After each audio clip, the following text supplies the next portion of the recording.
CSK அணியில் பல அதிரடி மாற்றங்களை நிகழ்த்தினால் மட்டுமே வெல்ல முடியும் என்ற இக்கட்டான நிலை இருக்கிறது.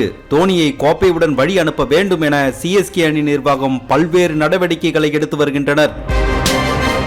ஐடன், ரெய்னா, வாட்சன் போன்ற அதிரடி வீரர்கள் விளையாடிய அணியில் தற்போது ராகுல் திரிபாதி, தீபக் ஹூடா, விஜய் சங்கர் போன்ற வீரர்கள் ஆடி வருகிறார்கள்.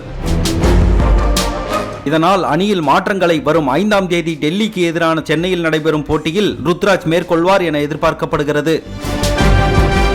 சிஎஸ்கே அணி தற்போது 17 வயதான மும்பை வீரர் ஒருவரை தங்களுடைய கேம்புக்கு அழைத்து இருப்பது அனைவரின் கவனத்தையும் ஈர்த்து இருக்கிறது.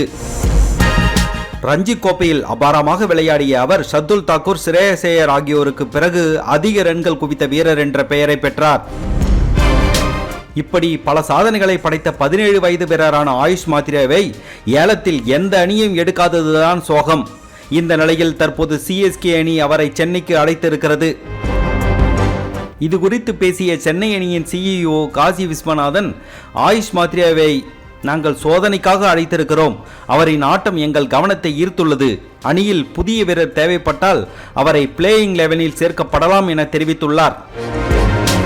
சிஎஸ்கே அணியில் ஏற்கனவே சாய் கிரஷி, சித்தார்த் ராமகிருஷ்ணா கோஸ், வான் ஸ்பேடி போன்ற வீரர்கள் வாய்ப்புக்காக காத்திருக்கும் நிலையில் தற்போது புதிய வீரர் சேர்க்கப்பட வாய்ப்பு இருக்கிறது.